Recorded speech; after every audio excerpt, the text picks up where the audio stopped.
నేను ఆస్తి కోసమో డబ్బు కోసమో ఈ పోరాటం చేయట్లేదు. ఎందుకంటే ఇది పోరాటం కూడా కాదు, ఇది ఆత్మగౌరవానికి సంబంధించింది, నా భార్య పిల్లల సేఫ్టీకి సంబంధించింది.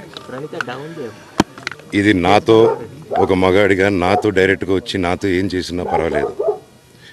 నా భార్య పేరు ఇంక్లూడ్ చేయడం, నన్ను తొక్కేదానికి, నా 7 నెలల పాపని ఇంక్లూడ్ చేయడం, నా బిడ్డల ఇంట్లో ఉండగానే అలా బిహేవ్ చేయడం కరెక్ట్ కాదు. ఈరోజు పోలీస్ దగ్గరికి నేను వెళ్ళి ప్రొటెక్షన్ అడిగాను. నేను మొన్న వచ్చి అడిగినప్పుడు మీకు అన్ని ఎవిడెన్స్లు ఇస్తాను, ఎస్ఐ గారు ఇక్కడి నుంచి వచ్చి నేను ఇస్తాను సార్ ప్రొటెక్షన్ చూపించాను, బౌన్సర్లు అందరూ అక్కడికి దాక్కున్నారని చూపించాను. అది కొంచెం చూసి ఓకే సార్ మీరు ధైర్యంగా ఉండండి, మేము ఎక్కడికి వెళ్ళట్లేదని చెప్పి మాట్లాడి పారిపోయారు.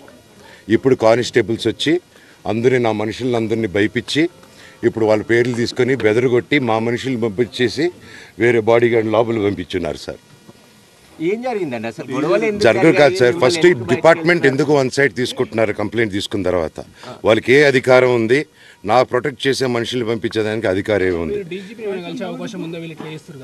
ప్రపంచంలో నా అందరినీ కలుస్తాను సార్, బయలుదేరుతాను. నేను ఆస్తి కోసమో డబ్బు కోసమో ఈ పోరాటం చేయట్లేదు. ఎందుకంటే ఇది పోరాటం కూడా కాదు, ఇది ఆత్మగౌరవానికి సంబంధించింది, నా భార్య పిల్లల సేఫ్టీకి సంబంధించింది. ఇది నాతో ఒక మగాడిగా నాతో డైరెక్ట్గా వచ్చి నాతో ఏం చేసినా పర్వాలేదు.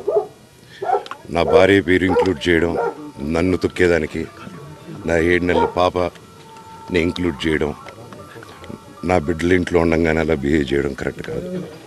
ఈరోజు పోలీస్ దగ్గరికి నేను వెళ్ళి ప్రొటెక్షన్ అడిగాను. నేను మొన్న వచ్చి అడిగినప్పుడు మీకు అన్ని ఎవిడెన్స్లు ఇస్తాను, ఎస్ఐ గారు ఇక్కడి నుంచి వచ్చి నేను ఇస్తాను సార్ ప్రొటెక్షన్ చూపించాను, బౌన్సర్లు అందరూ అక్కడికి దాక్కున్నారని చూపించాను.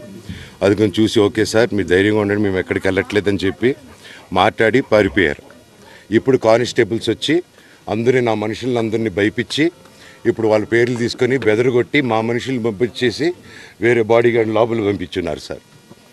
ఏం జరిగిందండి అసలు? గొడవలు జరగదు కాదు సార్. ఫస్ట్ డిపార్ట్మెంట్ ఎందుకు వన్ సైడ్ తీసుకుంటున్నారు? కంప్లైంట్ తీసుకున్న తర్వాత వాళ్ళకి ఏ అధికారం ఉంది? నా ప్రొటెక్ట్ చేసే మనుషుల్ని పంపించేదానికి అధికారం ఉంది. ప్రపంచంలో నా అందరినీ కలుస్తాను సార్, బయలుదేరుతాను.